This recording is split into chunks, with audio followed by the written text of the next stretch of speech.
me, Kinky Styles 1980. Hope everyone is doing well. So in this video, I am going to give you guys some awesome tips on how to save money. I don't know if a lot of you guys know this, but some of you guys probably do just from watching my videos. But I saved $50,000 in 3 years. Also, I have made a lot of good financial decisions throughout my life. So I figured I could give a tip or two on how to save money. So if you want to know how to save, I suggest you keep watching this video. Alright, so you guys can take me seriously. I'm going to take off this silly glasses and we're going to start. So the first tip I'm going to give you guys is minimize your bills. I think that's the first thing that you need to do. Especially if you're living on your own, you need to definitely look at your bills and minimize them to the bare minimum. Especially if you're going to be going to school, if you're going to be in college or something like that, you definitely want to visualize your bills, write everything down, and see what you can do to get rid of. For example, I'm going to use myself for example a lot throughout this video because that's the only thing that I can really do is, tell you guys some of the things that I've done, my personal experiences, and a disclaimer is I'm not here to brag. I'm only here to help you guys. So please don't take it that I'm bragging or I'm bougie or anything like that. So anyways, when I was in college, I minimized my bills to the bare minimum to the point it was ridiculous. I didn't have any cable. I didn't have any internet services. I didn't have a house phone. I minimized everything. If I didn't need it, I did not have it. So I suggest the first thing you do is just minimize everything to the down minimum. Tip number 2 is enjoy the simple things in life versus shopping. So what does that mean? For example, I'm a single mom, so I'm going to use my kids for example, but you can use this for relationships. You can use this for any type of relationship that you're in. So I'd rather hang out with my kids on the couch, watch a movie, or go outside, take a walk, go bike riding versus taking them to Walmart or Toys R Us or whatever and just buy them a whole bunch of stuff that they don't need. For example, we are in the holiday season, so this is the perfect time to talk about this. During the holiday season, I asked my kids to write Santa Claus a letter, of course, and they get to ask him for 3 things. So I'm not gonna go crazy and buy my kids a whole bunch of things that they don't need. Because pretty much what you're teaching your kids is it's okay to shop when you don't have the money. It's okay not to save.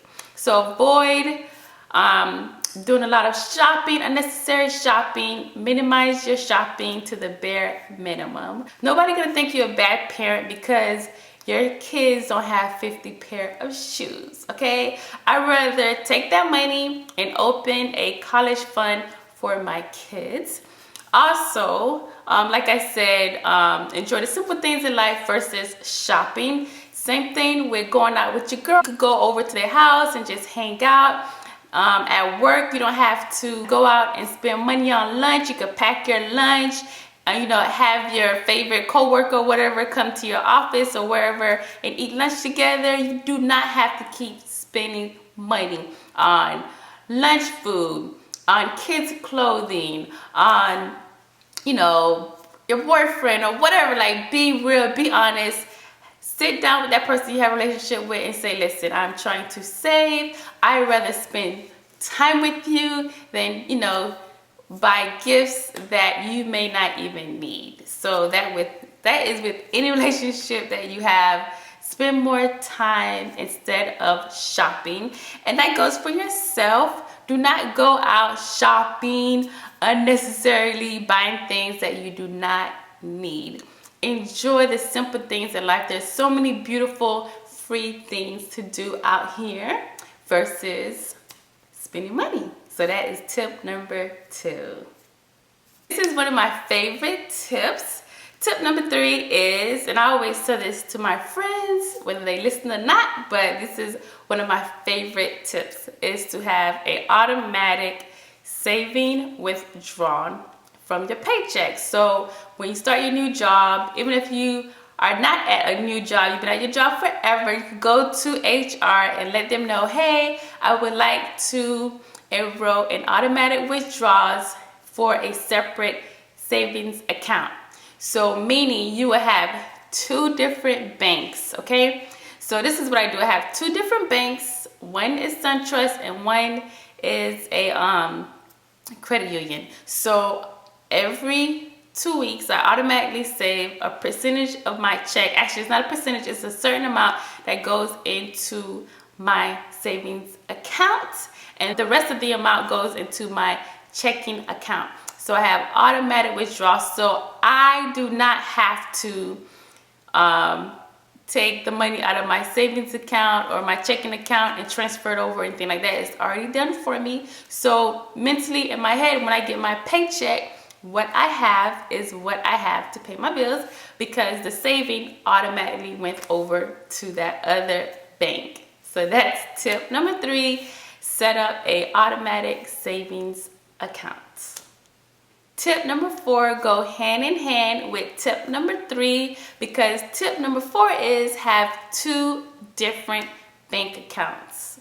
You're gonna have a bank account for savings and a bank account for your checking, okay? So basically, we have 2 different bank accounts. You're going to have it divided into 2 different banks, okay? You don't want it to cross over, or you have that, or you're in that situation where you could take that and put it into this account, or just to go shopping or whatever. If you already know that this is going to go into this bank, this amount is going to go to that bank, then you are good to go. And I'm going to tell you why it's so important to have a separate bank, okay? So I have this separate bank where I save my savings, right? I don't have a checking account and I don't have a debit card. So I cannot get any money out of that account on the weekends, after hours, or anything. So it makes it really harder for me to actually withdraw money out of that account. I only could do it during working hours. So that means I have to take time from work, on my lunch break or whatever, drive to the bank, go to the drive-thru, or go inside and withdraw $100 or whatever. It makes it harder. It's more work. I don't want to deal with it. So I just keep saving and keep it moving. Tip number 5. Tip number 5 is keep track of your bills. So I have a notebook. I don't have it with me right now because it's in my car, but I have a notebook and I write down all my bills, okay? So I write down monthly mortgage is this. Groceries, I spend about this a week. My phone bill is this. My light bill is this. You know, everything is predictable. Even my light bill, even though sometimes it might be $10 to $15 difference or what have you, but my light bill is pretty much where it needs to be because I do a lot of things to keep my light bill low. So everything's predictable. So I go ahead and jot down all the bills that I have, and I make sure I pay all the bills according to how I need to pay, and I just write everything down. So every month I would write down, every paycheck, you can say I would write down, okay, this paycheck I paid this, I paid this, I paid that. Okay, so that way I don't forget to pay a bill and then have to worry about late fees and things like that, which would not help you to save in the long run if you have to pay late fees and things like that. So keep track of your bills, okay? Okay, tip number 6. Tip number 6 is check your account daily. So you should always check your checking account daily. If that bank has an app, definitely download it on your phone. That's what I do. I check my SunTrust account every single day just to make sure I'm not running into any problems, making sure that no one have taken money out of my account that I did not authorize, making sure that my account is not going into a negative or anything like that, to make sure I avoid negative fees and making sure that someone is not taking money out of my account that shouldn't be. So I check my account every single day. I like to check it in the morning while I'm at work sometimes, and I like to check it at night before I go to bed, because sometimes withdrawals will come out after the fact and you're like, wait a minute, and then you get into a negative in the morning. So then you have time to go ahead and transfer funds or whatever you need to do. So make sure you check your account at least twice a day. I said daily, but I say twice a day. Twice a day, because sometimes those banks, a little sneaky. Tip number 7 is utilize your thrift shops in your area and try to purchase classic pieces. If you have to dress up to work, if you wear uniforms, then that's perfect. But if you have to dress up for work, I suggest that you thrift shop and you buy classic pieces, so that way you're not constantly buying clothes. And I will show you guys some classic pieces. I took out a few pieces out of my closet just to give you guys an idea of things that are not really necessarily going to go out of style, and I don't have to feel like I have to keep buying clothes. And instead of buying clothes that are cheap, it's better to go to a thrift shop and get some good quality clothing that is classic. You don't have to worry about it ripping and then you have to buy another pair, you know, next month or what have you. Like if you buy some cheap work pants, those pants are not gonna last a long time. So it's better for you to just buy classic pieces, so that way you know they're going to last forever and those pieces are not going to go out of style. So that's tip number 7, purchase classic pieces. Okay guys, so these are some classic pieces that I pulled out of my closet to show you guys. Now everything was purchased from thrift store except for this pink dress. I got that from Forever 21.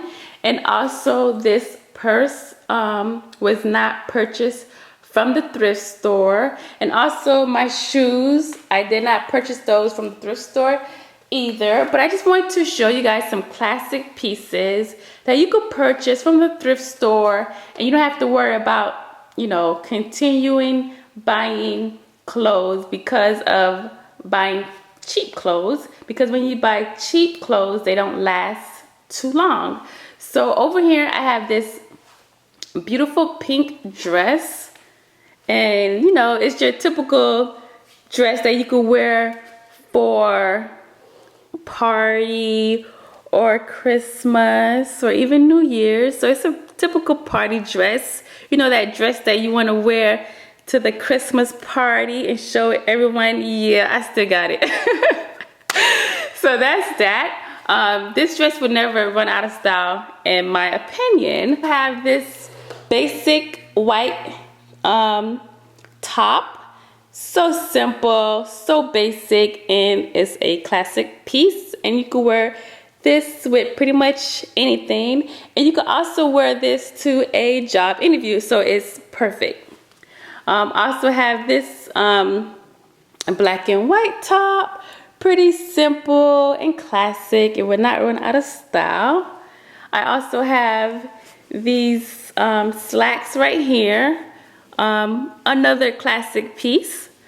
I also have these navy blue slacks that you can wear with pretty much everything. I also have a khaki or brown pair. Vintage top that I really love. So classic. A basic sweater, and also a basic jacket. And the bottom here I just have some boots, a brown pair of shoes, a black pair of shoes, and a tan pair of shoes.